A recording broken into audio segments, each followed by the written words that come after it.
자, 이번 이야기 시청자 안녕하십니까? 바로 동네 꼬마님께서 찾아와 주셨습니다. 빨리 만나보도록 할게요. 안녕하십니까? 안녕하세요. 아이고, 잘 지내셨어요? 반갑습니다. 아이고, 반갑습니다. 어디셔요? 저 구름 안에 있습니다. 아, 와, 구루마라는 단어를 정말 오랜만에 듣습니다. 예, 구름 안에서 에어컨 틀고 탁 있지요. 아, 구루마는 뭐 역시 예. 국룰 아니겠습니까? 네. 그렇습니다.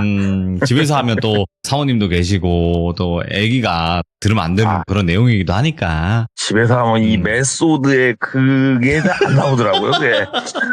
쌍욕도 나와야 되고 이러는데 그죠? 아빠 왜 이렇게 그럼요. 쌍욕을 해? 이렇게 들을 순 없잖아요. 그죠? 그러니까요. 이게 맞습니다. 다 이런 고충이 있어요. 아빠의 힘듦이라는 건. 네. 자, 네. 오늘 동네꽁아님께서 또 이렇게 찾아와 주셨는데 오늘 네. 사람이 무서운 이야기일까요? 결국은 사람이 무서운 것 같아요. 이 이야기는. 맞죠. 네, 사람만큼 네. 무서운 거 없고 사람 네. 이야기는 정말 우리들이 생각하는 것 이상으로 미치는 사람들이 많기 때문에 오늘 네. 이야기 바로 출발을 해보도록 하겠습니다. 렛츠고! 길이십니다. 동네 꼬마요!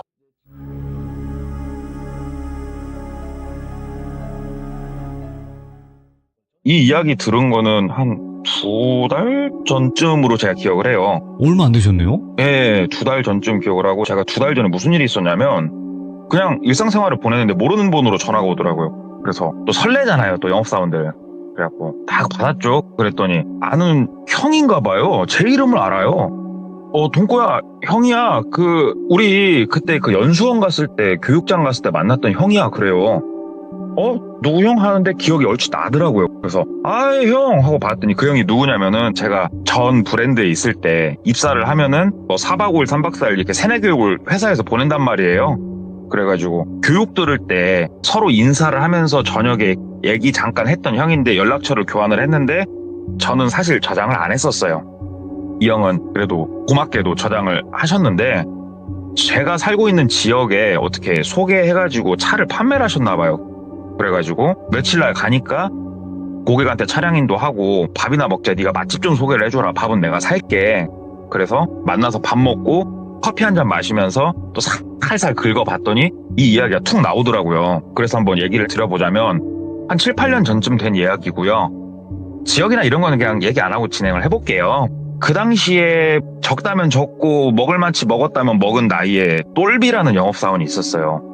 차를 판매한 지 엄청 오래된 건 아니지만 그래도 몇 년 된 상황이었고 그냥 그럭저럭 차를 괜찮게 판매를 하고 있었는데 브랜드마다 이게 다릅니다.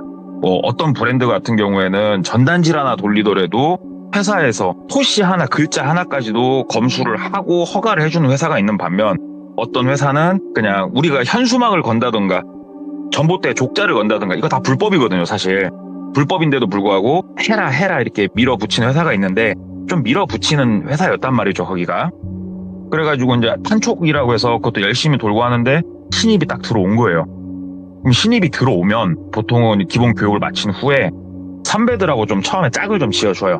그래가지고 현수막이라든가 족자라든가 전단지라든가 상가를 탄다든가 이런 것들을 보고 배우고 너도 좀 해라 이렇게 해가지고 묶어주는데 이 똘비하고 묶인 거예요. 그 후배가. 그래가지고 판촉을 서로 하면서 이야기를 하면서 좀 친해졌대요. 얘가 몇 살 차이 안 나기도 했지만 참 애가 싹싹하고 애가 참 괜찮았대요. 재밌었대요. 그래가지고 친해지면서 시간을 거의 1년을 넘게 그 친구랑 보내면서 상당히 가까워졌다고 그러더라고요. 그래서 꽤나 시간을 보냈을 때 똘비가 영업을 하다 보면은 힘든 일도 있고 스트레스 받는 일도 있고 그러다 보니까 조금 슬럼프 아닌 슬럼프가 좀 왔을 때 얘기를 하더래요. 그 동생이. 형님, 형님은 이렇게 힘들 때 스트레스를 뭘로 풉니까? 그래가지고, 술 한잔 땡기든가, 방구석에 누워있든가, 방법이 있겠냐? 얘기를 하니까는, 형님은 종교활동은 안 하시냐고 묻더래요. 그래가지고, 난 따로 종교 없다. 나는 그냥 내가 잘났다. 얘기를 하니까는, 형님, 그게 아니고, 가가지고, 진짜로, 신이 있나 없나 우리가 그런 건 모르지만서도, 어떤 거대한 존재가 있다고 우리가 믿고 거기에다가 의지를 하면서 기도를 좀 하고 이러면 확실히 낫다고. 예. 형님 그런갑다. 야 근데 나는 별로 생각 없다 얘기를 하니까 형님 저랑 같이 가셔가지고 한번 기도 한번 해보시죠. 그렇게 종교활동을 해보시죠. 이렇게 권유를 좀 하더래요. 똘비가 사실은 좀 거부감이 심했다고 그러더라고요. 그래가지고 야 말은 고마운데 나는 그쪽으로 관심 없으니까 나한테 포교 활동 같은 건 하지 마라. 나 별로 그런 거 안 좋아한다. 얘기를 하니까는 아 형님이 그렇게 생각하신다면 알았습니다 하는데 이 당시에 이 후배는 판매 대수가 상당히 잘 나오고 있었거든요. 우리 배 아프잖아요. 후배가 잘 팔면 그런 것도 좀 있었고 그래가지고 그랬는데 몇 달 안 있다 후배가 그만둔다고 얘기를 하더래요. 그래가지고 야 왜 무슨 일 있어? 왜 그래? 그러니까는 아 형님 그게 아니고 타 지역 가가지고 사업을 좀 하려고 한다고. 그래서 네. 아 그러냐 그랬더니 형님 내가 나가는 판국에 나 여기 들어와서 자리 잡고 돈 벌 수 있게 많이 도와준 사람이 형님인데 내가 형님한테는 내 유산을 남겨드리고 갈게요 그러더래요. 그래서 오 뭐냐? 그랬더니 형님 제가 다니는 교회가 있어요. 거기 가셔가지고 기도도 하시고 사람들하고 친해져 보세요 그러더래요. 그래가지고 아 뭐 넌 가는 마당에 교회 얘기한 마. 그러니까는 형님 영업적으로 기가 막히니까 가라고 내가 얘기를 하는 거 아니겠어 얘기를 하더래요. 그래서 왜 거기서 대수가 좀 나오냐 그랬더니 형님 나 요 근래 판매에 나가는 거 다 교회에서 나가는 거요. 교회 뭐 누구 소개해주고 누구 소개로 다 그렇게 나가는 거라고 형님. 형님 어차피 내가 지금 타 지역으로 나가니까 형님이 거기 가셔가지고 형님도 조금 심적 안정도 찾으면서 주머니 안정도 찾으시라고 형님한테 내 유산을 드리는 거다 그러면서 얘기를 쭉 해주더래요. 그래가지고 알았다. 그러니까는 형님 내가 바로 가는 건 아니니까 한 달 정도 있다 가니까 일요일 날이면 어디로 오시라고 내가 인사시켜 드리려니까 이렇게 한번 해보시자고. 그래가지고 똘비가 생각 좀 해볼게 그러고 방구석에 누워가지고 생각을 좀 하는데 이게 회사에서도 가르쳐요. 종교활동을 하라고. 그래가지고 똘비가 영업적으로 종교활동도 하나의 모임이니까 이것도 하는 게 나쁘진 않은데 뭐 가자. 가서 뭐 신용을 하다가 진짜로 심적 안정도 없고 좋으면은 내가 그때 뭐 기도도 하고 그러면 되지 한번 가보자 생각이 들어가지고 일요일날 똘비가 이제 나간 거예요. 가봤더니 똘비 생각은 그랬대요. 엄청나게 큰 교회를 생각하고 갔는데 그건 아니었고 교외로 나가면 어디 마을회관 같이 생긴 곳이 하나 있는데 거기가 교회래요. 그래가지고 아 뭐야 이런 곳에 사람이 얼마나 모여 하는데 그 마을회관 딱 뒤쪽 주차장을 봤더니 차가 수십 대가 주차가 돼 있더래요. 근데 이 차들이 딱 보니까는 벤츠, BMW, 뭐 현대 걸로 따져도 우리 뭐 최소한 G80 이상 되는 차들 이런 차들이 질비하게 주차가 돼 있더래요. 그래서 야 여긴 뭐길래 이렇게 돈 많은 사람들이 오냐. 그래가지고 본인 차 주차하고 동생하고 내린 거예요. 야 여기 장난 아니다. 그러니까는 동생이 아 형님 종교활동이라는 게 뭐 이렇게 있으신 분들이 나오시는 분들도 많으니까 뭐 그런 건 신경 쓰지 마시고 일단 좀 친해지시기 형님 하면서 데리고 들어간 거예요. 들어가서 봤더니 되게 특이했던 게 우리가 내가 불교를 믿던 다른 종교를 믿던 이런 건 알잖아요. 교회라는 곳을 가면은 성경책이라는 거는 들고 가는구나 이 정도는 알지 않습니까 다들. 근데 거기에는 아무도 성경책을 안 들고 있더래요. 그 교회는. 특이하다 하는데 앉아가지고 얘기를 듣는데 그냥 뭐 목사님 말씀인데 원래 이렇게 하는 건가 예배를? 되게 간단하네 싶을 정도로 간단하게 예배를 그냥 끝내더래요. 1시간도 안 했대요.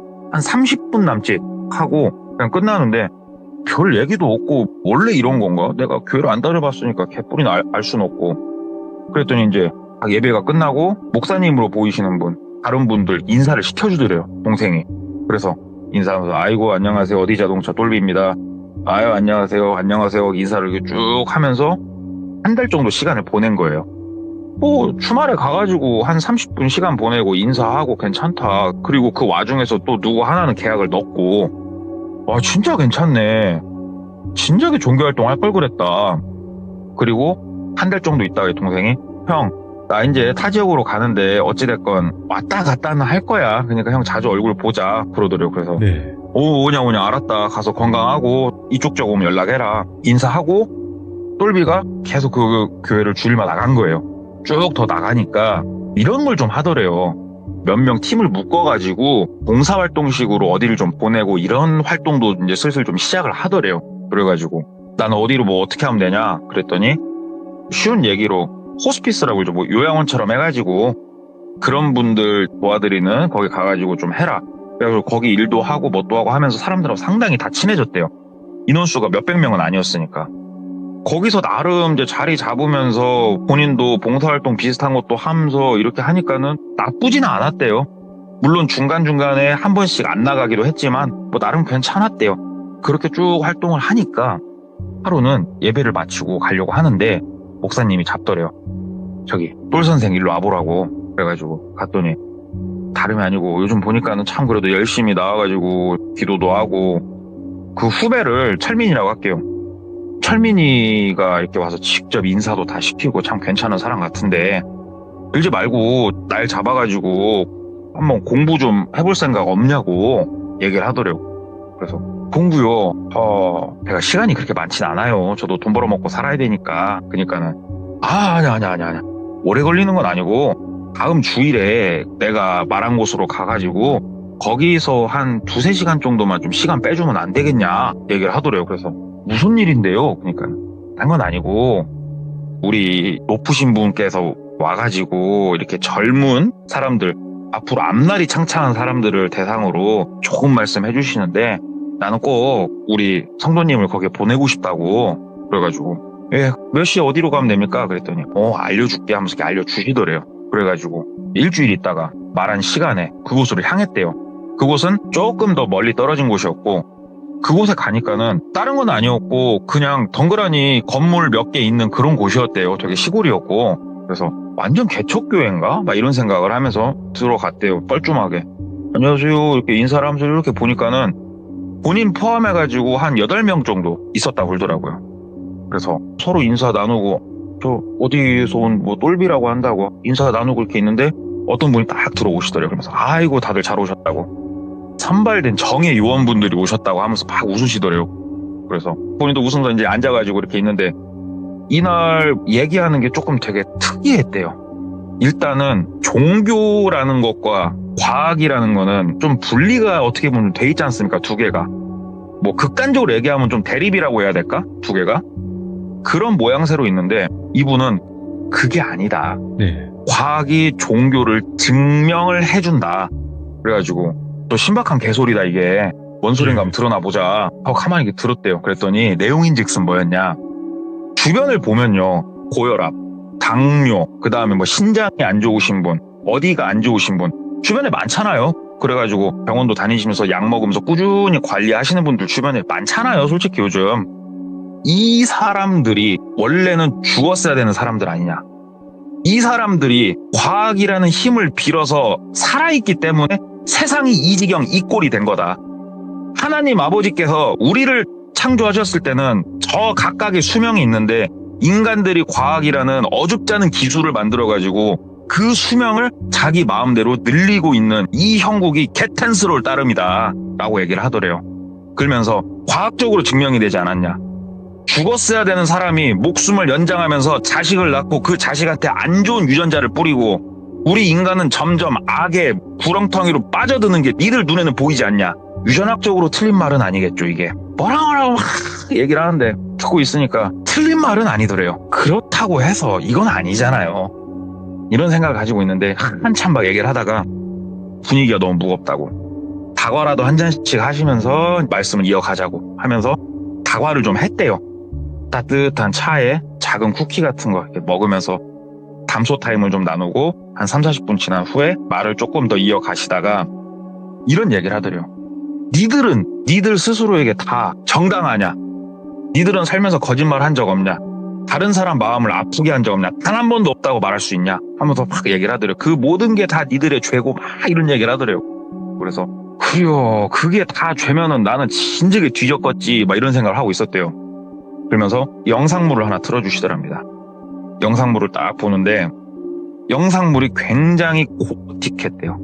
굉장히 고틱한 영상을 하나 보여주는데 영상이 이제 나오고 있는데 옆에서 이분이 막 얘기를 하더래요. 이 영상은 지금 연출이 된 영상이 아니다. 실제 영상이고 죄를 받는 사람들의 모습을 지금 니들한테 보여주는 거고 니들 스스로에게 부끄러움 없냐 하면서 막 옆에서 쏘아 붙이더래요. 영상을 보고 있는데. 근데 진짜 영상이 일렁이면서 실제 내 눈앞에서 이 일이 벌어지고 있고 심장이 벌컥벌컥 뛰면서 내 스스로가 너무 두렵고 무섭더래요. 너무나. 여기서 빨리 도망치고 싶은데 너무 무서워서 도망도 못 칠 만큼 한없이 무섭더래요. 진짜. 근데 갑자기 하얗게 화면이 쫙 밝아지면서 십자가 모양 나오면서 우리를 포옹해주는 막 이제 그런 게 나오니까 갑자기 너무 따뜻하고 은혜롭고 감사한 이 느낌이 확 들더래요. 그러니까는 미리 이제 말씀을 드리자면 뭔가 정신을 혼미하게 만든 거예요. 아까 다과 시간에. 이 혼미한 상태에서 이런 뭔가를 겪으니까 화면이 하얘지면서 막 우리를 다시 이렇게 뭔가 구원해주는 듯한 이 화면이 나오는데 좋아 죽겠더래요, 진짜. 안도감이 들고 평화롭고 너무 행복하고 너무 좋더래요. 살았다. 와, 살았다. 그리고 나서 목사님 열변을 토하기 시작을 하시더래요. 니들이 다 용사가 돼야 되고 전사가 돼야 되고 하면서 얘기를 하더래요. 자, 전사가 될 준비가 됐냐고. 됐으면 크게 소리 지르라고 막 하면서 있잖아요. 그거 막 렛츠가 그럼 킷 하면서 그런 걸 막 치는데 자기도 모르게 살려고 발버둥 치듯이 막 키리시오 하면서 막 얘기를 한 거예요. 거기서 이제 그 짓거리를 하고 나왔는데 이 가슴 떨림이 멈추질 않더래요. 진짜 내가 이런 경험을 하다니. 야, 이거는 내가 그분을 만났다. 오늘 내가 그분을 만났구나. 그분이 계셨구나 싶더래요. 집에 와가지고 생각을 하는데 가슴 떨림이 멈추지도 않고 내가 앞으로 조금 더 진짜 열심히 하겠다. 이 생각을 가지고 진짜 더 열심히 생활을 했다고 하더라고요. 더 열심히 생활을 이제 조금 더 이어갔을 때 그곳에서 차 마시고 다과했던 그 열변을 토하시던 그 목사님께서 호출을 하시더래요. 니 좀 와라. 갔대요. 갔더니 따로 내가 그쪽 목사님을 통하지 않고 똘비 자네를 직접 부른 이유는 내가 얘기를 쭉 듣고 있었다. 내가 이렇게 가르친 우리 성도님들에 대한 이야기를 쭉 듣고 있는데 아주 생활이 올곧아진 걸 내가 소식을 들었다. 너무 내가 은혜롭고 감사한 마음에 이렇게 좀 불렀으니까 양해를 좀 해줘라. 그러더라고요. 그래서 아이 별 말씀을 다 하십니다. 그러니까 자네 그러지 말고 진짜로 기사로서 용사로서 전사로서 활동해볼 생각 없냐? 얘기를 하더래요. 그래가지고 제가 어떤 일을 하면 될까요? 그러니까는 다른 일 뭐 이런 거 아니라고. 다른 거 이런 거 아니고 우리가 가진 그 신념만 정확하게 지킬 수 있는 사람이면 된다고. 원래 하고 있는 이런 일에는 지장 안 주는 거니까 그런 생각 하지 말고 해볼 생각 있냐고. 그래서 해보겠다고. 왜냐면 내 생활을 방해하진 않는다고 했어. 해보겠다고. 그러니까 잘했다고 하면서 둘이서 다과 타임을 하면서 조금 더 심화스러운 얘기들을 조금씩 하기 시작을 했대요. 주변에 병들고 아픈 사람들이 있으면은 그 정보를 좀 가져와라. 그리고 주변에 우리 똘비 전사님처럼 같이 싸울 수 있는 사람이 있으면은 데리고 와라. 이런 얘기들을 쭉 하면서 뭔가 전사로서 해야 될 업무들을 알려주는데 여기서 키포인트가 뭐냐. 만약에 네가 몸이 아파서 병들거든 죽어라. 살려고 발버둥 치지 마라. 병원을 간다든가 치료를 받지 말아라. 모든 게 하늘의 뜻이니 하늘에 맡겨라. 네가 살 놈 같으면은 그대로 자연스럽게 나을 것이고 네가 하늘로 갈 놈 같으면 죽을 것이요. 거기에 거스르지 말아라. 이게 전사로서의 가장 기본 자세다. 얘기를 하더래요. 뭐 일단은 알았다. 그렇게 하고 생활을 하는데 뭐 사실 크게 터치가 들어온다던가 숙제라고 막 내고 검사를 한다던가 이런 건 없었대요. 근데 하루는 다급하게 전화가 온 거예요. 그 후배가 철민이가 여보세요 받으니까는 아 형님 나 정말 미안한데 나 30만 원만 보내줄 수 있냐고. 그래서 야 인마 오랜만에 전화했고 대뜸 무슨 일이야. 30만 원은 있어 보내줄게. 무슨 일이야. 그러니까 형님 내가 뭐 긴 말은 할 건 아닌 것 같고 형님 나 30만 원만 좀 보내주세요. 그러더래요. 알았다. 일단은 보내줄 테니 급한 일이 있으면 좀 해결하고 형한테 전화를 해라. 30을 바로 입금을 해줬대요. 그리고 나서 다음 날쯤 전화가 왔대요. 철민이한테. 아 형님 너무 고맙다고. 너 어디냐? 얘기를 했대요. 그랬더니 형님 나 똘비가 살고 있는 그 동네 무슨 동에 땡땡 모텔입니다. 모텔? 네가 왜 모텔 생활하고 있어 임마. 그러니까는 형님한테 참 뭔 얘기를 어떻게 해야 될지 모르겠는데 형님 일로 한번 오실래요? 그러더래요. 그래서 내가 바로 갈게. 무슨 일인가 너 목소리가 너무 안 좋다. 형이 바로 갈게. 그래가지고 바로 갔대요. 그 모텔로. 가가지고 야 너 얼굴색이 왜 그래? 그러니까는 아 형님 일단은 소주 한잔 하시면서 얘기하시게. 그래서 이제 모텔에 남자들이 앉아갖고 이제 소주를 막 먹었대요. 그러면서 철민이가 어렵게 입을 떼더래요. 형님이 이상하게 생각할지 모르겠지만 사실 저는 전사입니다. 얘기를 하더래요. 그래가지고 아 그래? 얘기를 했대요. 똘비가. 그러니까는 형님 아세요? 그러더래요. 그래서 나도 전사야. 얘기를 이렇게 했대요. 나도 안 그래도 뭐고 하라고 해서 하는데 뭐 별로 할 건 없더만. 그냥 뭐 신앙생활 열심히 하라고 붙여준 거 아니야? 그러니까 아 형님 그러긴 하죠. 그러긴 한데 형님 그 얘기는 들으셨죠. 몸이 아프면 치료를 받지 말으라는 얘기는 들으셨죠 형님. 얘기를 하더래요. 그래서 아 얘기는 들었는데 야 글쎄다. 그렇게까지 해야 되나 모르겠다. 형님 제가 암에 걸렸어요. 얘기를 하더래요. 그래가지고 뭐라고? 뭐 네가 어디가 아픈데? 그랬더니 대장에 크게 문제가 있답니다. 제가 빨리 치료를 받으면 좀 괜찮을 거라고 하는데 그래서 좀 치료를 시작했습니다 형님. 이렇게 얘기를 하더래요. 그래가지고 야 그래 치료를 시작했구나 하는데 이 대화를 나누고 있는데 똘비 머릿속에 갑자기 그 고틱한 영상들이 막 떠오르더래요 머릿속에. 그러면서 두려움이 엄습해오더래요 똘비가. 그러면서 이게 정상적인 대화가 아니에요 지금. 너 괜찮겠어? 라고 똘비가 얘기를 했대요. 이게 우리가 보통 정상적인 사람에 대하면 아이구야 하루라도 빨리 가고 치료를 받아라 임마 막 이렇게 얘기를 해야 될 거 아니에요. 정말 치료하길 잘했다. 근데 그게 아니고 치료를 시작했다고 하니까 너 괜찮겠어? 이렇게 말을 했대요 똘비가. 그러니까는 철민이가 형님 모르겠어요. 너무 두렵고 제가 어떻게 이게 보복을 당할지 너무 무섭습니다. 얘기를 하더래요. 보복이라고? 너 무슨 말을 하는 거야? 얘기를 하니까 형님 뒷얘기는 안 들으셨어요? 무슨 얘기? 배신을 하는 전사가 있으면 반드시 보복을 하라. 이게 우리 국룰 아니냐고. 나 그런 말은 못 들었다고. 형님하고 나하고는 서로 믿고 의지하는 사이고 하니까 형님 혹시라도 제 얘기는 어디 가서 하지 말아 주십시오. 그래서 본의 아니게 좀 숨어있게 됐습니다 형님. 얘기를 하더래요. 그래서 알았다. 내가 널 어디다 팔아먹겠냐. 그나저나 여기서 뭐 30만 원 지금 뭐 돈 떨어져갖고 네가 모텔비도 없어갖고 나한테 빌린 거구나. 좀 더 힘들면 얘기해라. 형이 좀 더 줄라니까. 그러니까 힘들면 말씀드릴게요. 너무 고맙습니다. 그래서 술 한 잔 먹고 이제 집에 가서 드르렁 자고 있는데 전화가 막 오더래요. 그래서 일어나서 핸드폰을 봤더니 목사님이시더래요. 이 시간에? 시간을 봤더니 한 5시 반 정도. 새벽 기도 뭐 이런 건가? 뭐지? 받았대요. 예 목사님. 받으니까 아이고 어떻게 주무시고 계셨나 보네. 내가 미안하네 얘기하시더라고요. 아닙니다 말씀 주십시오. 그러니까 다름이 아니고 자네랑 그러지 말고 좀 있다가 일어나서 한 9시나 10시쯤 나한테 좀 와줄 수 있겠나? 얘기를 하더래요. 예. 그래가지고 예 제가 아침에 출근하고 다시 전화 드리겠습니다 하고 끊었대요. 그리고 이제 아침에 출근하고 한 8시 45분쯤 회의가 끝나고 전화를 했대요 목사님한테. 목사님 아까 새벽에 전화 주셔서 무슨 일이시냐고. 아니 뭐 좀 봉사활동 비슷하게 좀 상의할 게 있으니까 좀만 와줄 수 있냐. 평상시에도 한 번씩 불렀으니까 그래서 막 얘기를 나누고 했었으니까 예 알았습니다. 오전에 일 없으니까 바로 갈게요 하고 이제 바로 갔대요. 근데 목사님이 다른 때는 되게 온화한 눈빛, 온화한 표정, 그냥 이런 기운이 느껴졌는데 그날은 호랑이의 기운이 느껴지더래요. 뭔가 위축되더래요. 눈빛부터 표정부터. 목사님 무슨 일 있으십니까? 그러니까 나한테는 솔직해야 되네 얘기하더래요. 네. 그러며 신앙에 손을 얹고 솔직해야 되네 얘기를 하더래요. 예. 철민이 소식 아나 모르나 자네 얘기하더래요. 철민이요? 갑자기 철민이는 왜 물어보셔요? 얘기를 하니까는 긴 얘기는 나눌 필요가 없다고 보네.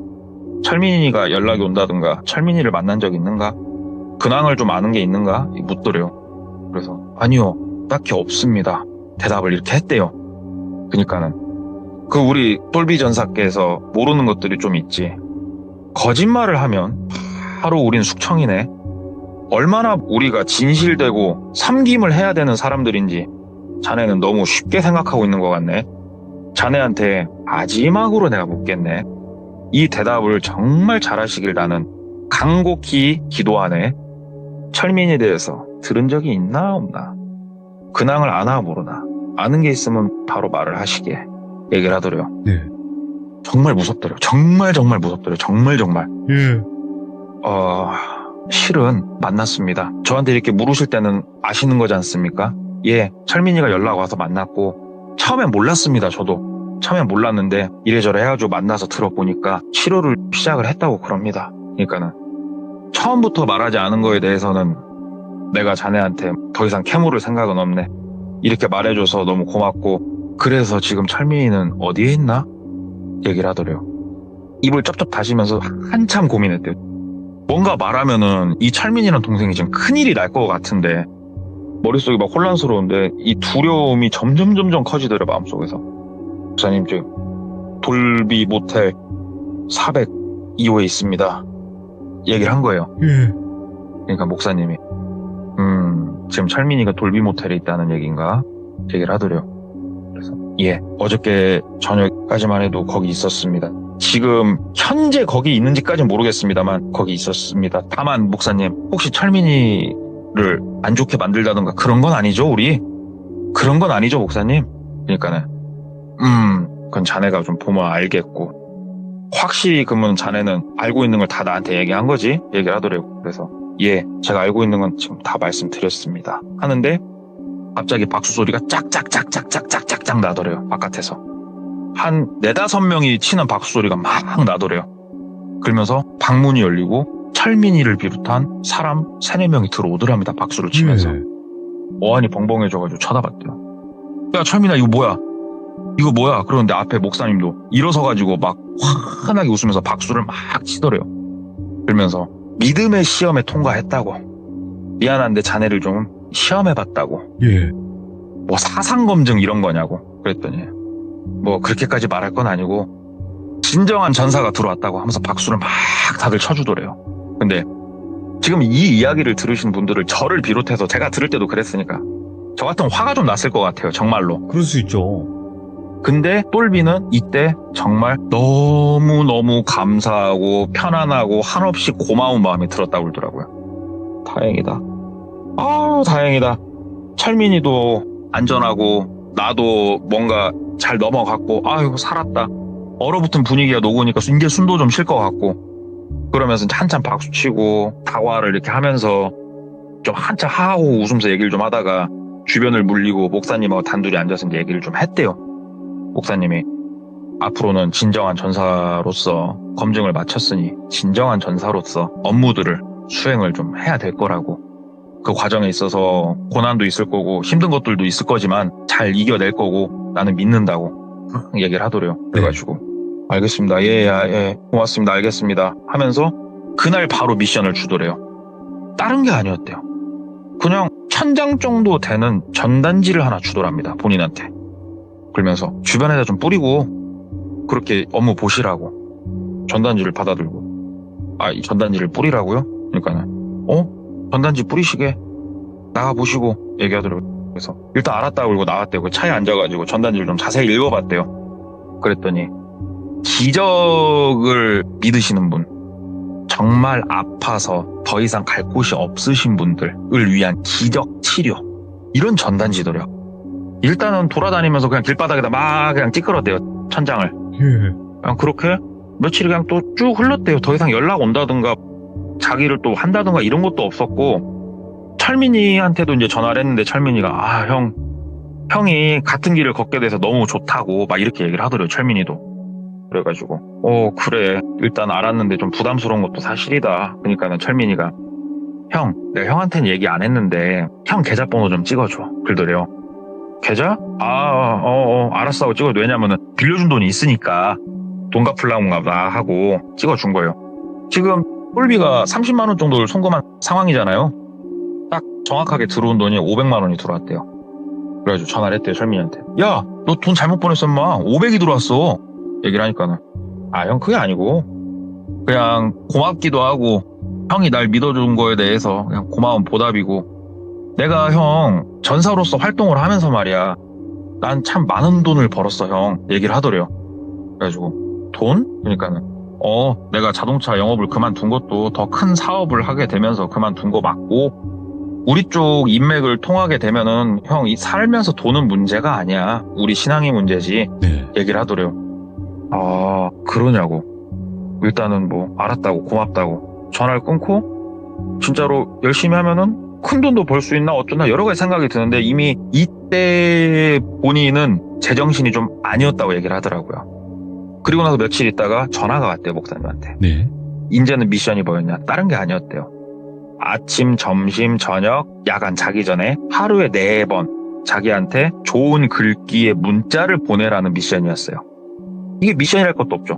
그래가지고 아침, 점심, 저녁, 자기 전 문자를 하루에 4통씩 꼬박꼬박 보내면서 일상생활 하면서 한 번씩 불러서 가면은 전단지 주면 전단지도 한 번씩 뿌리고 어디 가가지고 사람들 도우라 하면 좀 돕기도 하고 그냥 일반적인 자기 자동차 영업에 크게 지장 안 주는 모든 선 내에 있었대요. 모든 게 다. 네. 이렇게 쭉 시간을 보내면서 자기가 점점 어마어마하게 그쪽에 대해서 세뇌가 강하게 들어갔었다고 그러더라고요.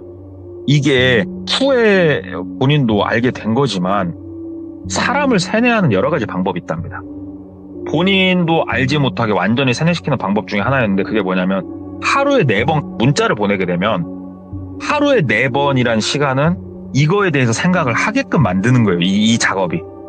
그거에 대한 생각을 계속 하게끔 만들면서 이 사람을 혼미하게 만드는 거예요. 한 번씩 불러다가.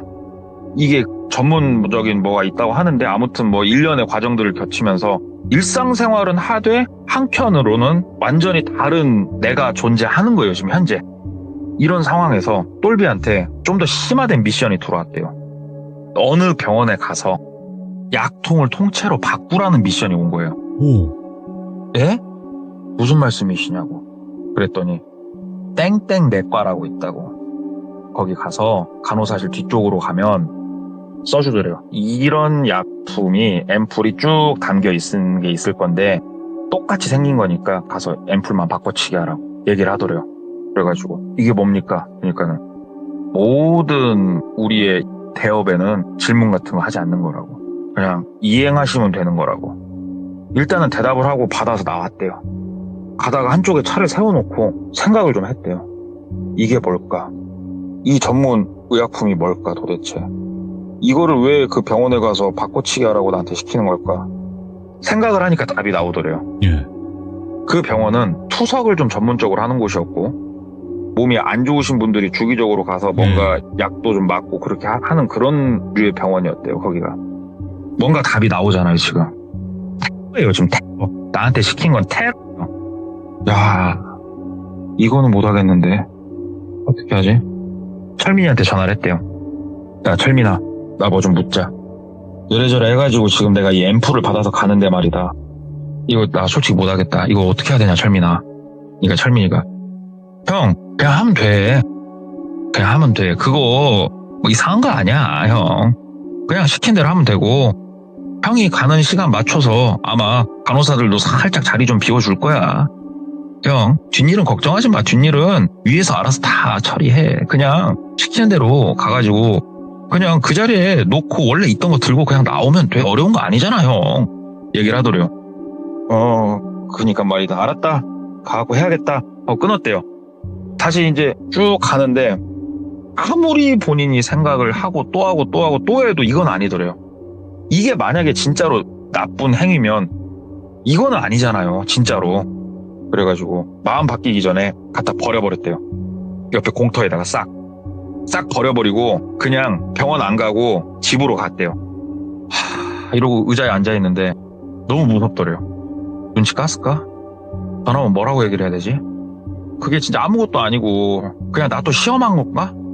미치겠다. 이거 너무 무섭다. 이거 어떻게 해야 되냐? 내가 하면 안 될 짓을 좀 한 것 같다. 지금 다시 가서 어떻게 주워올까? 아니면 내가 이 생각을 잠깐 이렇게 했다고 잘못했다고 가서 막 고해성사라도 할까? 어떻게 해야 될까? 막 생각을 막 하고 있는데 목사님한테 전화가 오더래요. 차마 못 받겠더래요. 안 받았대요. 진짜로 손에서 땀이 뚝뚝뚝뚝 떨어질 만큼 손에서 식은땀이 막 나기 시작하더래요. 지금이라도 목사님한테 가자. 가가지고 싹싹 빌자. 빌고 나 이거 그만하자. 무서워서 못하겠다. 그만하자. 막 이런 생각을 하고 있는데 철민이한테 전화가 또 막 오더래요. 철민이 전화 받았대요. 철민아 받으니까 형 사고 쳤어? 그러더래요.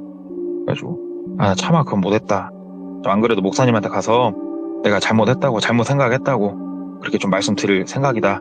그러니까 형이 그거를 그렇게 생각하면은 형 그거 알아? 그러더래요. 그래서 뭔 얘기를 하는 거야? 형네 아버지 당뇨잖아. 형 알잖아. 형 내 아버지 당뇨 있잖아. 그러더래요. 아버지 당뇨 있으시지. 아버지 병원 다니면서 치료받고 계시잖아. 꾸준히 약 드시면서 관리하시잖아. 뭐 그렇지 운동도 열심히 하시고 하는데 두려운 거예요. 뭔 얘기를 할지 아니까. 형이 전사기 때문에 형 아버지가 형 때문에 구원받은 거야. 그래서 병원에 다니고 있어도 아무도 터치 안 하는 거야, 형. 근데 형이 전사가 아니면 어떻게 될까? 형 아버지는 치료받으면 안 돼. 왜 뜻을 거슬러? 뭔 말하는지 모르겠어? 형 하나의 문제가 아니야. 왜 그렇게 사람이 생각이 짧아? 목사님이 나한테 전화 왔어. 배신자를 어떻게 처단해야겠냐고. 형, 그 내과 거기 있는 간호사도 전사야, 알아? 글도려. 나 또 시험한 거야? 그런 거야? 그러니까는 그렇지. 일종의 시험이었지. 거기에 형은 배신자라는 답을 내는 거고. 형부터 안 건드릴 거야. 왜냐면 형은 건강하잖아. 우리가 마음대로 다른 사람의 목숨을, 신께서 주신 그 소중한 목숨을 우리가 앗아갈 수는 없어. 다만 형 아버지는 얘기가 달라지지. 지병을 앓고 계시잖아. 무슨 말인지 알지? 잘 생각해. 어떻게 할 거야? 얘기를 하더래요. 야, 이게 말이 되냐? 이건 좀 아니잖아. 이게 장난이어도 너무 심한 장난이잖아. 말을 못 이어오고 있는데 그 동생이. 두렵지 형. 무섭잖아 지금. 알 수 없는 무게가 형 어깨를 누르잖아. 느껴지지. 그러더래요. 근데 그렇게 느끼고 있었대요, 똘비가.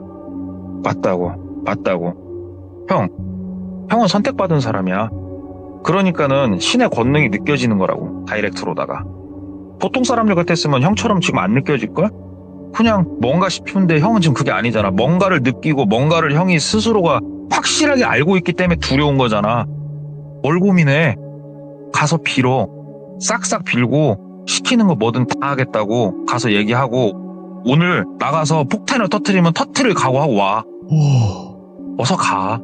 어서 가서 빌어. 내가 형한테 동생으로서 해줄 수 있는 마지막 선처야 이거는. 예. 얘기를 하더래요. 알았어. 아버지 건들지 마. 가족 건들지 마. 가족은 건드는 거 아니야. 무슨 말인지 알아? 그랬더니 형 정신 차려. 우리가 아버지를 왜 건드려? 아버지는 원래 죽었어야 될 사람이잖아. 원래 죽었어야 될 사람 우리가 뭘 건든다고 얘기를 해 나한테 도대체 지금 하면서 막 화를 내더래요. 예? 원래 지병이 있어서 죽었어야 될 사람이 살아있는데 그게 잘못된 건데 왜 나한테 그래? 하면서 막 화를 내더래요. 그래서 알았어. 화 그만 내고 오냐. 알았다. 나 때문이라도 아버지 때문이라도 내가 더 열심히 해야겠다. 끊자 하고 끊었대요. 나가서 덜덜 떨리는 손으로 시동을 걸고 다시 그 교회로 출발을 해서 천천히 가는데 온갖 생각이 머릿속에서 막 싸우더래요. 내가 가서 거기에 개로 살 것인가? 아니면 아버지가 위험할 것 같고 진짜로 해를 가할까? 아닌가? 가하고도 남을 애들 같고 막 이런저런 생각을 하다 한쪽에 차를 세우고 눈을 감고 막 생각을 이렇게 하고 있었대요. 막 하다가 번뜩 눈을 뜬 거예요. 내가 두렵듯이 쟤네들도 두렵게 만들자라는 생각이 든 거예요. 그래가지고 차를 돌려서 은행으로 갔대요. 은행으로 가가지고 자기 계좌에 있던 돈 중에 3천만 원 정도를 현금으로 인출을 했대요. 싹 인출을 해가지고 그냥 한쪽에다 담아놓고 철민이한테 전화를 했대요. 철민아, 목사님한테 가기 전에 나 좀 보자. 너 어디냐? 형, 나 지금 형 있는 그 동네 거기 있어. 얘기를 하더래요. 그래서 얼굴 좀 보자. 너하고 얘기 좀 먼저 하고 목사님한테 가야겠다. 지금 좀 나와라. 딱 그 얘기를 하니까 형 목소리 힘이 실린 게 좋다. 뭔가 마음의 결심을 단단히 굳혔구나. 형 어서 나와. 어디서 보자. 그래서 만났대요. 만나고 얘기를 했대요. 야, 철민아, 내가 만약에 여기서 그냥 그만두겠다. 모든 걸 이제 그만하고 싶다. 얘기를 하면은 어떻게 할 거냐?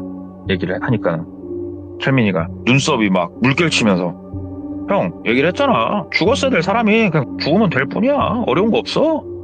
뭐가 어렵겠어. 말했잖아. 우리는 산 사람을, 멀쩡한 사람을 해하진 않는다고. 알면서 그래. 얘기를 하더래요. 그러니까는. 근데 나는 좀 다를 것 같다. 나는 산 사람도 이제는 해할 수 있을 것 같다. 얘기를 했대요. 그러니까 철민이가 무슨 소리야? 그러니까는 자기 통장 정리한 걸 이렇게 보여줬대요. 자, 내 거 통장이다. 봐라. 방금 수천만 원을 내가 인출을 했다. 이게 뭘 타는 건지 혹시 너 알겠냐?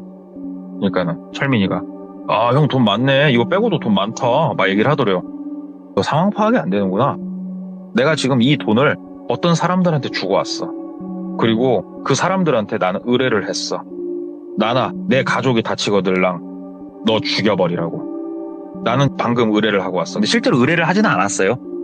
근데 가서 포를 깐 거예요. 너 만약에 나나 내 가족이 다치면 너는 반드시 죽어. 난 돈을 썼거든.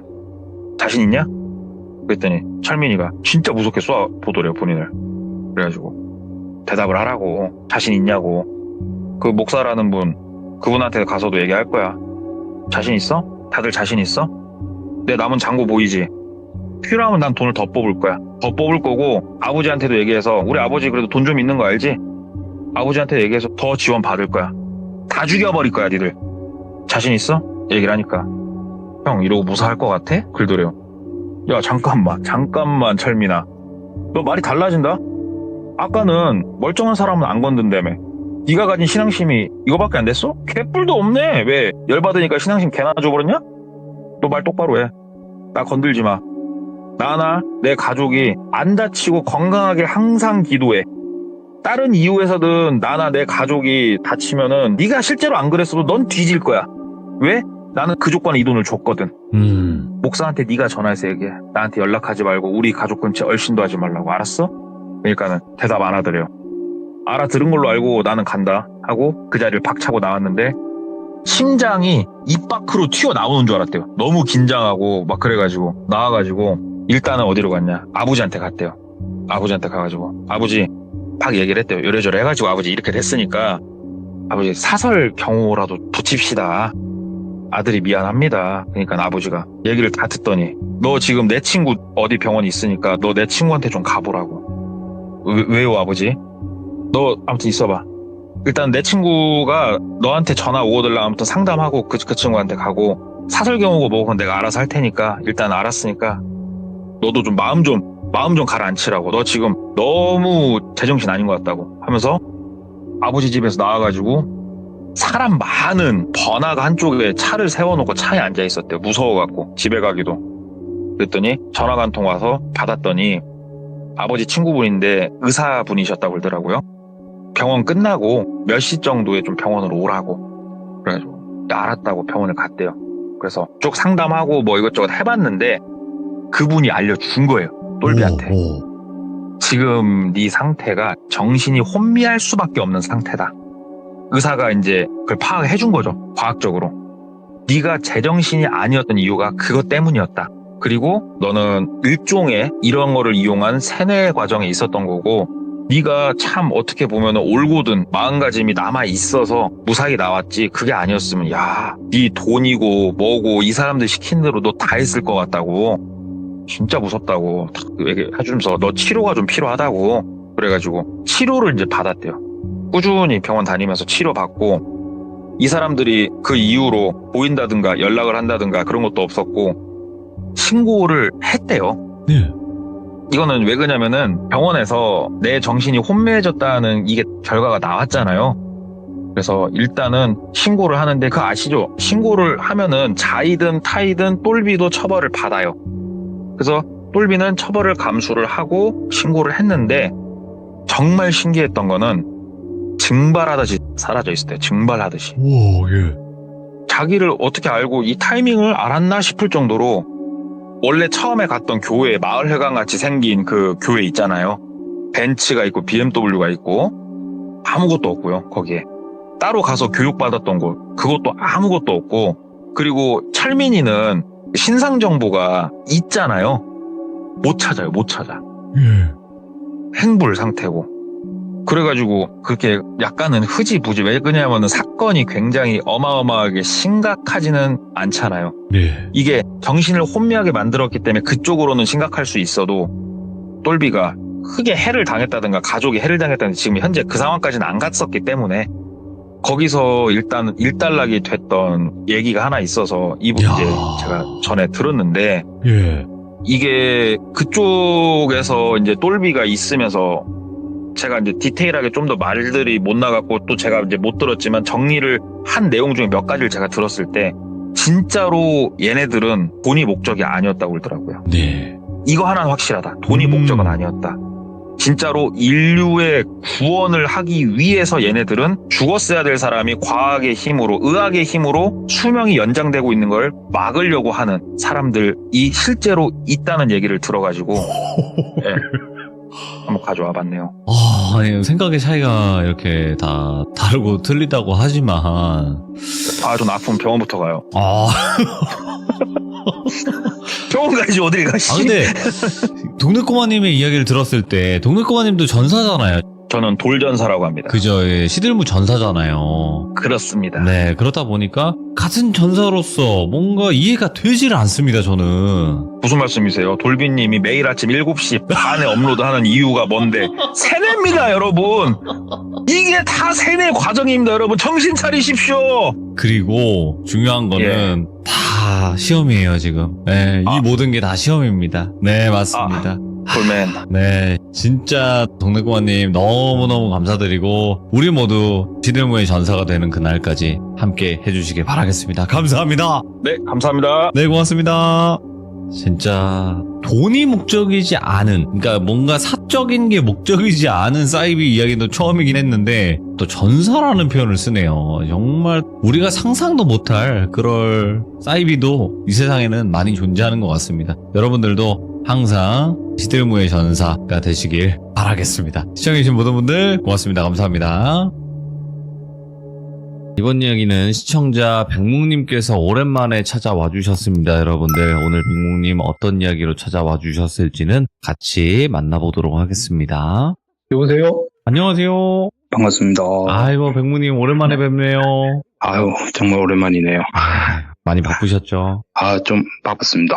네, 그래도 이렇게 찾아와 주셔서 우리 귀중님들께 소중한 이야기 들려주시잖아요. 그죠? 아유, 제가 돌비님 덕분에 오늘 말씀드릴 이야기에서 정말 큰 도움을 받았어요. 돌비님 방송 때문에.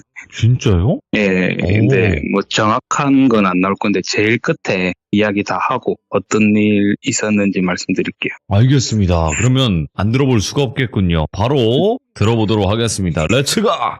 길이십니다. 백묵입니다.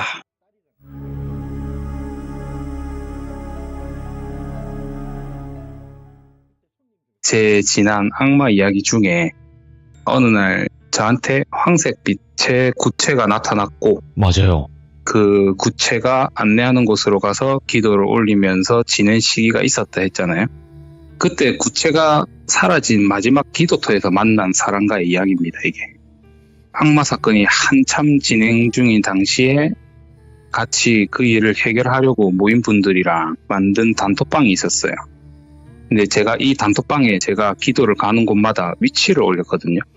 제 의도는 혹시나 제가 잘못되면 찾아서 뒤수수 좀 해달라는 게 목적이었는데, 이게 제 목적과 다르게 위치를 찍으면 그걸 본 분들 중 그 위치 근처에 지인이 계셨던 분들이 연락이 오셔가지고 그 근처에 아는 분 계신다, 그분한테 배움도 받고 도움 좀 받아가면서 이렇게 해봐라 하시더라고요. 그렇게 여러분들한테 도움 받고 공부도 하고 여기저기 기도를 드리고 다녔죠.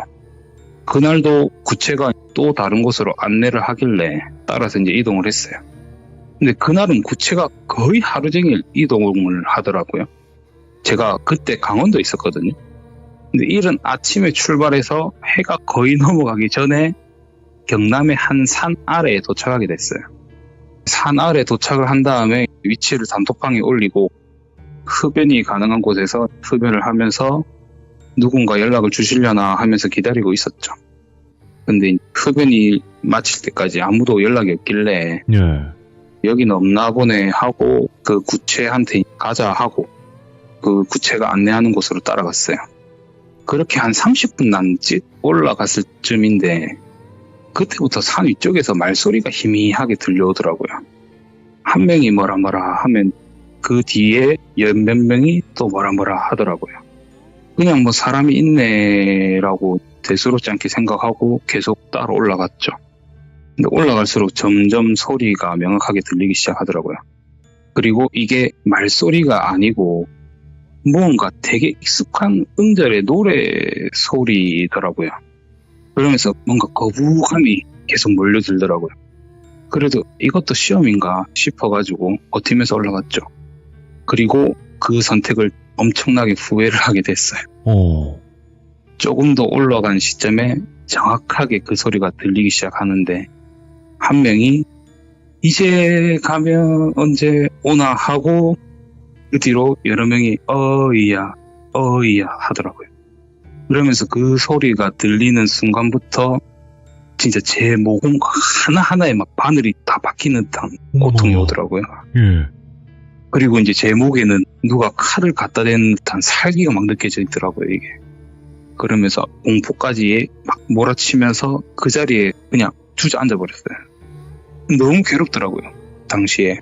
근데 참 야속하게도 그 구체는 계속 따라오라는 것 마냥 계속 제 주위를 빙글빙글 돌면서 재촉하는 것 같더라고요. 오만 생각이 다 들더라고요, 이게. 속은 건가, 죽는 건가, 시험인가. 그렇게 막 오만 생각이 드는데도 이 구체는 빨리 따라오라고 하듯이 빛을 조금씩 밝혀냈다가 빙글빙글 돌다가 하더라고요. 한참 원망스럽게 그 구체를 바라보면서 괴로워하다가 오기가 들기 시작했고, 그래 이래 주구나 저래 주구나 부딪혀보자 생각하고 온 힘을 쥐어짜내면서 거의 기어가듯이 올라갔어요. 진짜 한 보가 거의 몇 분이 들 정도로 정말 힘들게 올라가고 있는데 소리가 점점 크게 들리고 뚜렷하게 들리기 시작하면서 진짜 정신이 막 놓일 것 같더라고요. 그래도 올라갔죠. 속으로는 이제 악마 그 새끼가 속아나. 아닌데 애초에 죽였으면 벌써 죽였을 건데 뭐 이런 개고생을 시켜가면서 이런 짓을 하나 하면서 그래 뭔지는 보고 당하자라는 생각으로 완전 악으로 버티면서 올라갔어요. 이제 얼마나 지났을까 조금 더 위쪽에 희미한 불빛이 보이는 거예요. 그리고 그 불빛 앞에서 여러 명이 원을 빙글빙글 도는 실루엣이 보여요. 그리고 그 원을 돌면서 빙글빙글 돌다 보니까 그 사이에서 한 명이 서서 절을 올리는, 기도를 올리는 듯한 실루엣도 보이더라고요. 그래서 조금 더 올라가니까 이 빙글빙글 돌며 상류 소리를 내고 있는 사람들이 사람이 아니라 귀신이었고요. 그 귀신들 중앙에서 기도를 올리는 사람은 진짜 사람인 걸 확인이 되더라고요. 그리고 절 안내하던 구체는 그 사람이 있는 곳까지 가서 멈춰서는 그 주위를 빙글빙글 돌기 시작하더라고요. 그래서 저는 저기서 기도를 하라는 건가 아니면 저 사람을 도와주라는 건가 생각이 드는데도 몸이 너무 괴로우니까 일단 진정 좀 하자 생각을 해서 올라가던 걸 잠시 멈추고 상황 정리를 하고 있었어요. 그러니까 또 구체가 밝게 빛내면서 어서 오라는 듯이 재촉하는 느낌이 막 들더라고요. 그래 어째 되겠지라는 생각에 일단 단톡방에 다시 제 위치를 찍어 눌린 다음에 제가 짧게 문제 생김이라고 글을 남겼어요. 예. 그 다음에 다시 그 사람 있는 쪽으로 몸을 움직였죠. 정말 극도의 경계를 하면서 그 사람이 거의 정확히 형체가 보이는 지점까지 다 왔어요. 그러니까 이제 그 사람도 인기척을 느꼈는지 기도하는 걸 멈추고 제 쪽으로 쳐다보려고 몸을 움직이더라고요. 그리고 그 사람과 시선이 마주치는 순간 갑자기 화경이 확 펼쳐지더라고요. 바닥에 몸이 축 늘어져서 누워있는 교복을 입은 남자아이가 있었고요. 그 남자의 몸을 막 흔들면서 완전 발버둥 치면서 남자아이의 이름인 듯한 누구누구야 일어나라 제발 이러면서 살려주세요. 우리 누구누구 좀 살려주세요. 제발 여기 좀 봐주세요. 도와주세요. 막 오열을 한 여성분이 있더라고요. 한참을 그렇게 오열하시다가 갑자기 울음을 뜩 그치시더니 가만히 계시더라고요. 여자분이. 그리고는 여자분이 아주 천천히 고개를 들다가 저를 딱 쳐다보는 거예요. 근데 여자분의 얼굴도 그렇고 교복을 입고 있는 그 남자아이 같았는데 남자아이의 얼굴도 그렇고 검정 색깔로 칠한 건지 모자이크가 된 건지 아니면 뻥 뚫린 건지 보이지가 않았어요, 얼굴이. 근데 그 여자분이 저랑 눈을 마주치고 있다는 느낌이 너무 강하게 받았거든요. 이 느낌을 좀 설명하자면 혼자서 드라마든 영화든 보고 있다가 화면 속에 있던 배우가 저를 쳐다보고 있다. 거의 좀 그런 느낌인 거죠. 그렇게 한참을 쳐다보다가 여자분이 갑자기 저한테 확 달려들더라고요. 그러면서 제 멱살 잡으면서 왜 모르는 척 하냐고. 우리 땡땡이 좀 살려달라 하지 않았냐고. 도와달라 하지 않았냐고. 왜 모르는 척 하냐면서 소리를 확 지른과 동시에 제가 깨게 됐거든요. 근데 그게 깬과 동시에 상태가 너무 비몽사몽한 거예요. 그런데 제가 누군가한테 부축을 당한 건지 아니면 질질 끌려서인지 이동하는 게 느껴져요. 그리고 점점 정신이 차려졌고 어느 정도 거의 정신이 돌아왔을 동시에 갑자기 제 양다리에서 엄청난 고통이 몰려오더라고요. 그래서 저를 부축하고 있는 누군가를 세게 뿌리치고 막 소리 지르면서 바닥에서 나뒹굴고 있었죠. 한참을 몸부림치고 있으니까 누군가가 저한테 다가와서는 엄청 어눌한 말투로 괜찮으시냐고 물어보는데 늦은 밤 이게 산속이다 보니까 얼굴이 잘 안 보이더라고요. 분명 사람 같은데 동시에 엄청나게 뭔가 악한 기기가 막 느껴지더라고요. 그래서인지 이게 사람인지 귀신인지 구분이 안 돼가지고 제가 누구냐고 당신 뭐냐고 팔을 막 휘저으면서 발악하니까 그 남자분이 선생님 진정 좀 하세요. 저 사람입니다. 나쁜 사람 아니에요. 진정 좀 하세요 하는데 이때 제가 뭔가 여지껏 제가 살아오면서 눌리고 있었던 울분이 터진 건지 아니면 이 앞에 있던 이 존재에 대해서 뭔가 강한 거부감 때문이었는지는 모르겠지만 헛소리 하지 말라고 너 사람 아니지 이러면서 너 뭐야 이러면서 더 엄청 세게 발버둥을 쳤어요. 완전 발악을 했어요. 그러니까 그 남자분도 저 사람이라고 진정 좀 하시라고 서로 실갱이를 벌이다가 그때 딱 아래쪽에서 구급차 사이렌 소리가 들리는 거예요. 그래서 저는 하면서 그러기 상태가 되었고 그 남자분이 산아래 쪽으로 휴대폰 플래시인지 랜턴인지 불을 깜빡깜빡하면서 여기라면서 소리를 지르더라고요. 그래서 사람이구나라는 생각이 든과 동시에 그때 기절을 했거든요. 눈을 뜨니까 응급실이더라고요. 그리고 정신을 차리고 뒤척이는데 제 옆에 제 어머니가 계시더라고요. 어머니가 제가 정신 차리는 걸 보시고는 제 이름 부르면서 펑펑 우시더라고요. 저도 이게 무슨 상황인가 싶어가지고 잠시 얼타다가 정신 차리고 어머니한테 진정해라 하니까 어머니도 진정을 하시더라고요.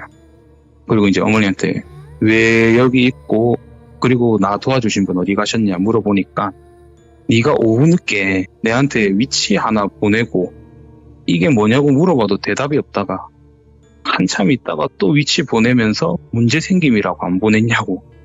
그래서 무슨 일인가 싶어가지고 전화를 그리 했는데 안 받아갖고 걱정돼서 네가 찍어준 위치로 출발을 했고 오는 도중에 병원에서 전화 받아가지고 여기로 온 거라고.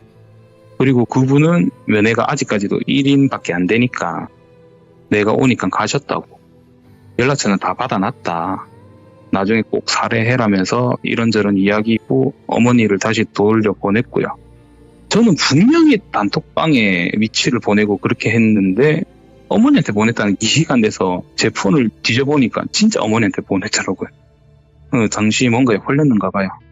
근데 일단 그때 당시 이제 몸이 너무 안 좋고 이래가지고 금방 눈을 붙였거든요. 그래서 다음날 일어나서 보니까 다행히 인대가 좀 늘어나고 큰 타박상 몇 군데를 제외하고는 움직이거나 그렇게 큰 거동을 하거나 이런 거에 대해서는 큰 지장이 없었어요. 네. 그래서 바로 퇴원을 했고 점심쯤 되어서 저희 어머니한테 받았던 그분 연락처로 연락을 했죠. 근데 웬 할머니가 누구세요 하시더라고요. 그래서 저는 그냥 가족이 대신 받았겠거니 해서 저 어제 밤에 산에서 똘비님한테 도움받았던 사람입니다. 이렇게 대답을 하니까 할머니가 당신이 그 사람이요? 뭐 살해라도 하려고 하시는데 말투가 너무 차갑고 투명스럽더라고요.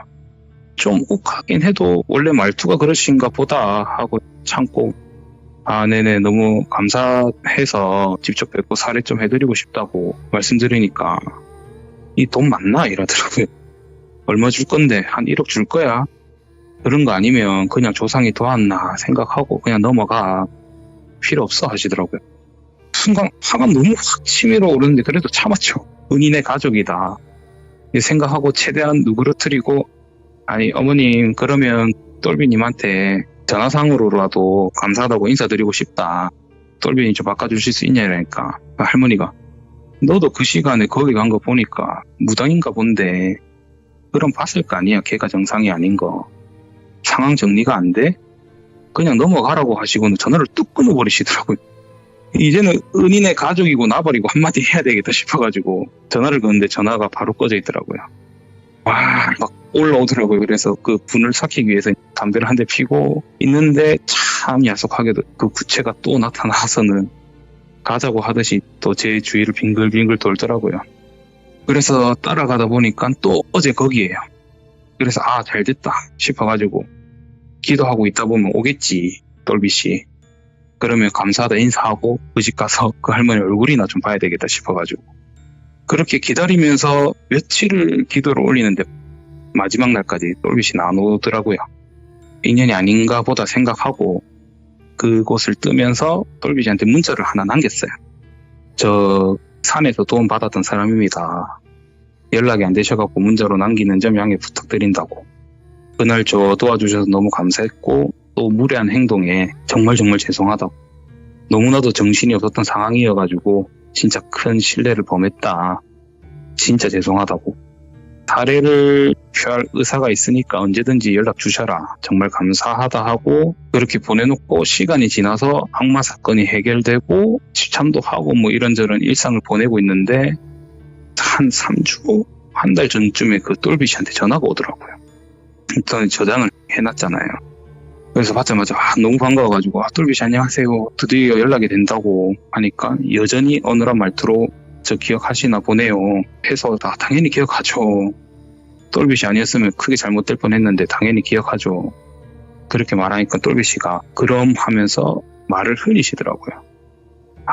돈을 말씀하시려는가 보다 생각을 해서 제가 바로 말을 했죠. 안 그래도 사례를 좀 해드렸어야 됐는데 어머님이신지 할머님이신지 너무 매몰차게 필요 없다고 하셔가지고 그리고 그 뒤로 연락도 안 되고 해서 찝찝해하고 있었다.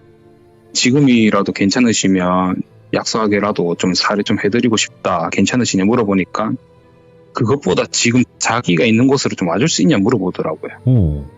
그 당시 딱히 일도 없었고 그 사람한테 보였던 화경도 있었고 만나야 될 것 같은 느낌이 좀 들어가지고 알겠다 하고 어디서 볼까요 물어보니까 처음 만났던 그 장소에서 보자는 거예요. 그 기도했던 곳에서. 자기는 지금 거기로 가고 있고 그곳으로 올 수 있냐 그러길래 알겠다. 근데 제가 여기서 지금 가려면 시간 좀 걸린다. 괜찮으시냐 물어보니까 괜찮대요. 그렇게 전화를 끊고 출발을 했고 가는 길에 제 무당 선생님한테 연락을 드렸죠. 이전에 이 똘비 씨를 만났을 당시의 상황을 설명을 드리고 지금 보기로 했는데 느낌이 솔직히 좀 안 좋다. 같이 좀 가달라 했어요. 그러니까 이제 알겠다고 하셔가지고 가는 길에 선생님 댁이 있어가지고요. 선생님을 픽업한 후에 그 산 아래 도착을 했어요. 그래서 선생님한테는 차에 좀 있어달라 하고 여러 비방들이랑 무구들 챙기고 그 기도터로 혼자 올라갔어요. 도착을 하기 전부터 여전히 그 상여 소리가 들리기 시작했고 도착해서 보니까 여전히 똘빗이 주위로 귀신들이 강강수월래 하듯이 빙글빙글 돌고 있더라고요. 그때서야 좀 자세하게 봤는데 귀신들 각 손에 뭔가가 씌워져 있어요. 가까이 다가가서 자세히 보니까 하나는 뱀을 쥐고 있고 하나는 가시넝쿨, 하나는 목이 늘어난 개 머리, 그리고 또 하나는 또 뱀, 마지막 하나는 늘어난 자신의 팔로 그 똘빗이의 손, 다리, 목, 가슴, 머리를 물고 있었고요. 손에 쥐고 있는 것들이. 그 상태로 똘빗이 주위를 빙글빙글 돌면서 휘감으면서 옥죄고 있더라고요. 그래서 제가 인사가 뭐고 저것들부터 일단 쳐내보자 생각해서 신장칼을 꺼내려는 순간 저한테 남아 계신다는 그 한 분이 있으시잖아요. 그분을 제가 앞으로는 할짓을 할게요. 그분이 하지마 하시더라고요. 그래서 제가 왜요? 이렇게 여쭤보니까 하지 말라면 하지 말라고 하시길래 일단 알겠다고 하고 이제 신장칼을 쥐어든 채 똘빗이 근처로 갖고 인사를 했죠. 그러니까 똘빗이가 저를 보자마자 제 손을 꽉 쥐어잡고는 막 울면서 제발 자기 좀 살려달라고 애원을 하는 거예요. 저는 왜 그러시냐, 무슨 문제시냐 물어보는데 그저 제발 자기 좀 살려달래요. 그래서 일단 진정 좀 하시라면서 제가 다그치듯이 말하니까 진정을 하시면서 이야기를 꺼내는 게 자기는 천벌받아 마땅한 사람이라면서 자신이 사람을 죽였대요. 그래서 제가 너무 놀래가지고 네라는 대답밖에 할 수가 없었죠. 그렇게 다시 그분이 한참을 흐느끼시다가 이야기를 꺼내시는 게 직접적인 해를 가해서 죽인 건 아니고 자신의 괴롭힘으로 인해 가지고 극단적인 선택을 한 친구가 있었대요. 학창 시절 소위 말하는 일진 그런 거가 있죠. 예. 자신한테도 고정 타겟이 있었고 정말 수많은 가혹 행위를 했대요. 그 순간 제가 봤던 화경의 장면이 떠올랐고, 그러면 제가 봤던 그 모자지간이 이 사람으로 인해서 명을 달리한 사람들인가 그렇게 생각을 하고 있는데, 말씀을 이어가는 게 예. 어느 날 그 친구의 어머님이 자신을 직접 찾아까지 왔대요. 그래서 무릎까지 꿇으면서 똘비 앞에서 싹싹 빌면서 제발 우리 아들 좀 그만 괴롭혀 달라고, 아주머니가 뭐든지 하겠다고 애원하고 빌었대요. 근데 이 똘비는 보란듯이 더욱더 괴롭혔대요. 그래서 그로 인해 가지고 그 친구는 결국 극단적인 선택까지 했다 하더라고요. 그 일로 인해 가지고 똘비는 학교에서 퇴학도 당하고 법적 처분까지도 받았대요. 그 일 이후에 많은 반성도 했다 하고 자숙하며 살고 있는데, 어느 날 쉬는 날이었는데 집에서 쉬고 있는데 밖에서 사람들이 소리를 막 지르더래요. 그래서 뭔가 싶어가지고 베란다에서 나가보니까 1층 아래에서 사람들이 위를 쳐다보면서 소리를 막 지르더래요. 그래서 뭔가 싶어가지고 고개를 내밀어서 위를 쳐다보는데 그 순간 그 친구의 어머니랑 똘비랑 눈이 마주쳤대. 그 친구 어머니가 똘비를 보면서 씩 웃으면서 떨어지더래요, 아래로. 이렇게 어머니는 그 자리에서 즉사를 하셨고, 그때부터 똘비한테는 지옥이 시작됐대요. 이제 이게 심리적 고통으로 인해서인지 그날 이후로 날이 지날수록 이제 천천히 보이면 안 될 것들이 보이기 시작하더래요. 그러면서 뭐 가해들도 많이 눌리고 환청들도 들리고, 그리고 몸에는 이유 없는 상처들도 생기고 사고도 많이 생기면서 병도 생기고요. 하루하루가 말라가고 있었고, 심지어 어느 날은 출근하는 도중에 자동차 전용도로였는데 중앙선에서 사람이 튀어나와가지고 달려들어가지고 사망사고까지 내가지고 그것 때문에 4년가량 교도소도 다녔대요. 근데 또 옥살이 도중에 어머니가 암으로 인해가지고 세상을 떠나셨다 하셨고, 그로 인해서인지 아버지가 정신적 충격을 받으셔서 그런지 폐인이 되셨대요. 어떻게든 참고 시간을 보내면서 출소를 하고 또 이리저리 일을 하면서 버텼대요. 그리고 어느 날 그날도 일을 마치고 집에 네. 왔는데 집안에서 여동생 비명소리가 들리더래요. 급히 방 안으로 들어가 보니까 아버지가 눈이 돌아가서 여동생을 많은 범죄를 저지르고 있었대요. 오. 급히 떼어내고 신고를 하고 정리를 했지만 여동생은 얼마 가지 않아서 그 집에서 극단적인 선택을 했대요. 이제 그때부터는 이제 똘비도 완전 무너졌죠. 더 이상 버티기 힘들어가지고 극단적인 선택을 여러 번 시도했는데 매번 말도 안 되는 이유로 살아남더래요. 예. 그래서 그 극단적인 선택들마저도 포기하고 어찌 사는지도 모르는 채 그냥 지내다가 지금 무당분을 만났대요. 그리고 그분이 저랑 통화를 했던 그 할머니셨다 하더라고요. 그분이 지나가는 길에 자신을 잡더니 대뜸 똘비의 과거를 말하면서 용서받고 싶고 잘못을 빌고 싶다면 자신이 시키는 대로 해라고. 그리고 그렇게 해야 떠나간 네 가족들도 좋은 곳 간다면서, 그래서 여지껏 그분 밑에서 지내고 있었다 말을 하더라고요. 그래서 제가 아니 그럼 그분한테 계속 도움을 받으셔야지 왜 저한테 살려달라 그러냐. 그리고 무당이 아니다 저는 말씀드리니까 똘비 씨가 당신 무당 아니냐면서, 그럼 왜 제 어머니가 꿈속에 계속 나오셔갖고 당신한테 도움 받아라고 하냐고, 왜 그랬을까요 이렇게 물어보더라고요. 그래서 제가 그냥 준비해간 돈을 건네드리면서 전 해드릴 게 이 정도 밖이다. 그리고 제가 만약 무당이었다 할지언정 당신의 사정을 듣고 나서 그걸 도와줄 사람이 과연 몇이나 있을까요? 저도 그렇지. 그렇게 착한 사람 아닙니다. 예. 뭘 받을 거 받으셔라. 죽고 싶으면 도움 노력해라고.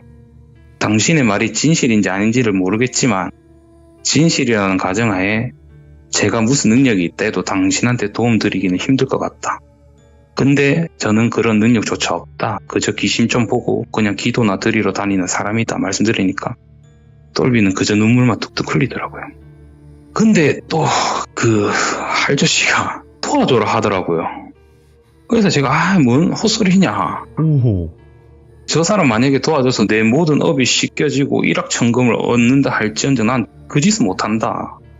말씀드리니까 할저씨가 이 어리석인 거사 저 아이를 도와주라는 게 아니고 저 아이로 인해 명을 달리한 저 불쌍한 모자를 도와주라는 거다. 이렇게 하는데 빙글빙글 돌고 있었던 5 귀신이 어느샌가 7으로 늘어나 있더라고요.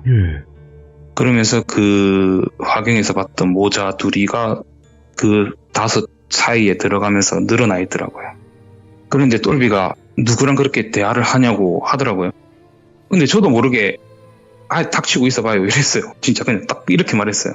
이상하게 화가 막 나더라고요. 그래서 그런지 이제 똘비도 조용히 저를 지켜보고 이제 저는 다시 이제 그 할저씨랑 대화를 하는데 할저씨 말씀으로는 이미 저 모자들은 원이 다 풀렸다. 근데 저 아이의 그러니까 저 똘비한테 은인인 척 다가간 그 사람으로 인해 가지고 묶여서 떠나지 못하고 있다고. 저 딱한 모자를 위해서 도와줘라 이렇게 하시더라고요. 그렇게 대화를 좀 나누고 있는데 선생님한테 전화가 딱 오더라고요. 누가 올라간다고. 그래서 제가 혹시 할머니냐 물어보니까 맞대요. 그래서 알겠다 하고 할저씨한테 일단 알겠다 하고 이제 똘비한테 지금 당신 무당분 올라온단다. 잠시 기다립시다 하고 서로 이제 침묵한 채 기다리고 있다 보니까 70대는 좋게 넘어 보이는 할머니가 오시더라고요. 오셔서는 저희를 뻔히 쳐다보더라고요. 그러면서 저한테 자네 혹시 저번에 나랑 통화한 그 사람인가? 이러시더라고요. 그래서 맞다 하니까 따라오래요. 어디 가냐 물어보니까 자기 집으로 갈 거래요. 가서 이야기하자고. 그래서 저는 알겠다. 근데 저랑 같이 온 사람이 있다. 그분도 같이 가겠다고. 내가 무슨 일 있을 줄 알고 당신 믿고 가냐. 그러니까 그 할머니가 혹시 그 밑에 차에 있던 그 할미 말하냐고. 그러시길래 맞다고 하니까 알겠다고 같이 오라 하시더라고요.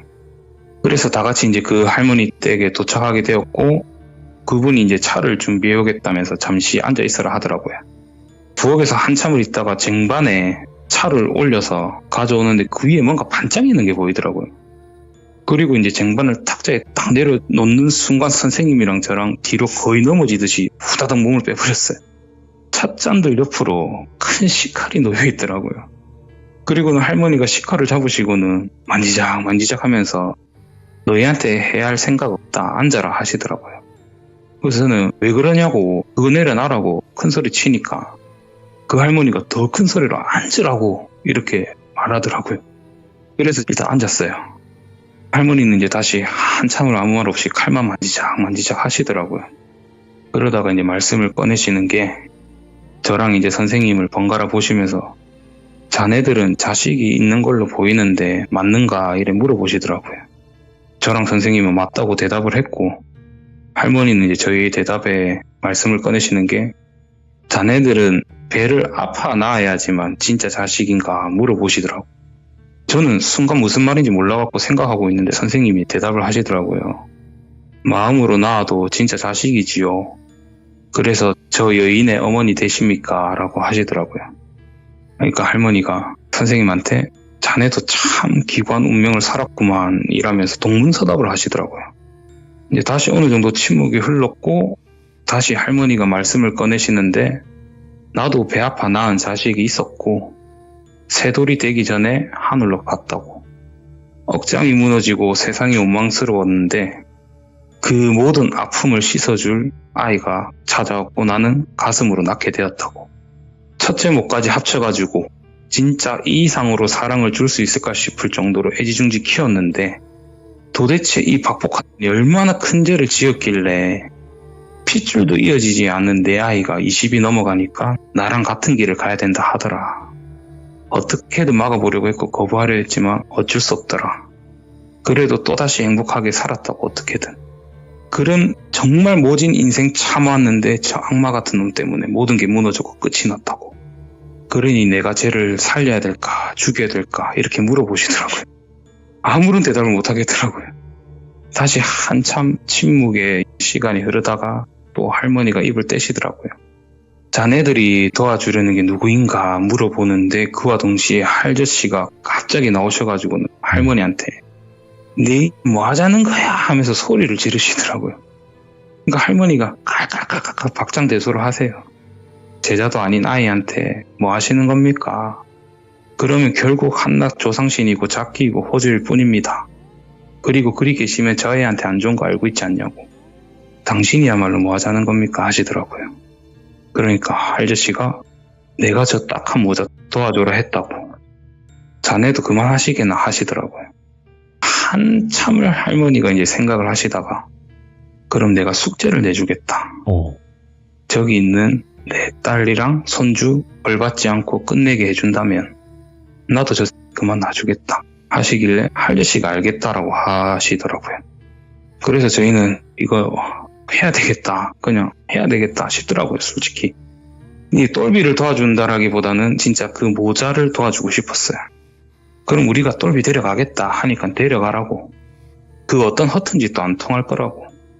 나도 이제 남은 여생 벌 받고 마지막에는 좋은 길 갈 수 있게 어찌 한번 잘 풀어보시게나 하면서 나가라 하시더라고요.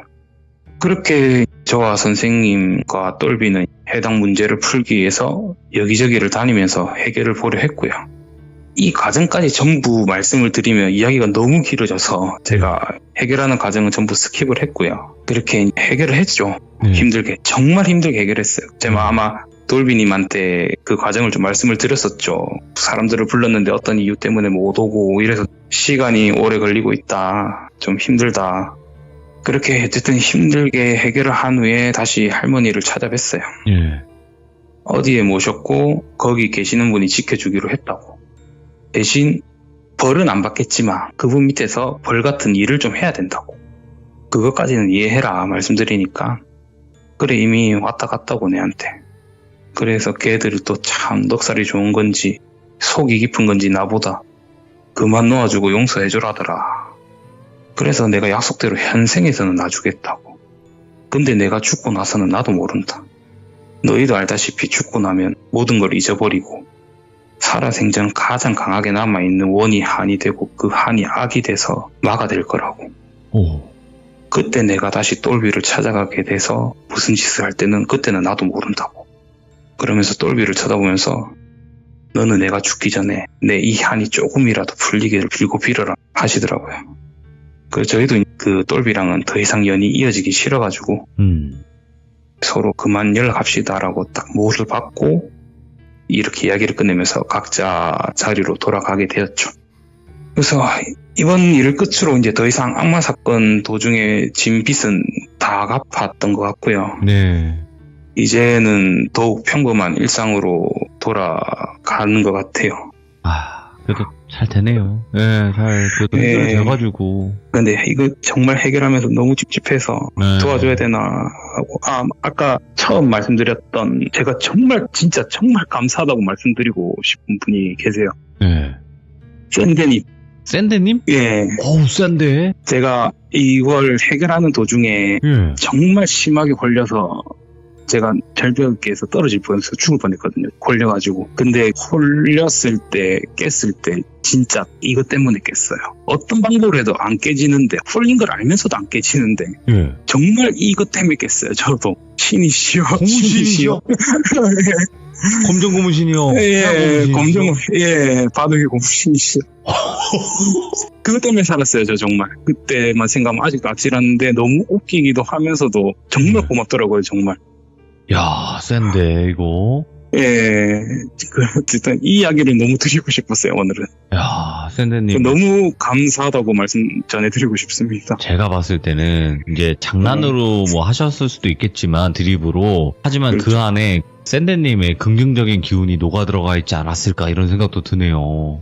그러니까 이게 그때도 홀렸을 때도 이게 제가 뭔가 죽겠거니라는 느낌이 되게 강했는데 정말 생뚱맞게 그게 생각이 나는 거예요. 정말 생뚱맞게. 그래서 제가 막 읊으면서 웃었어요. 계속.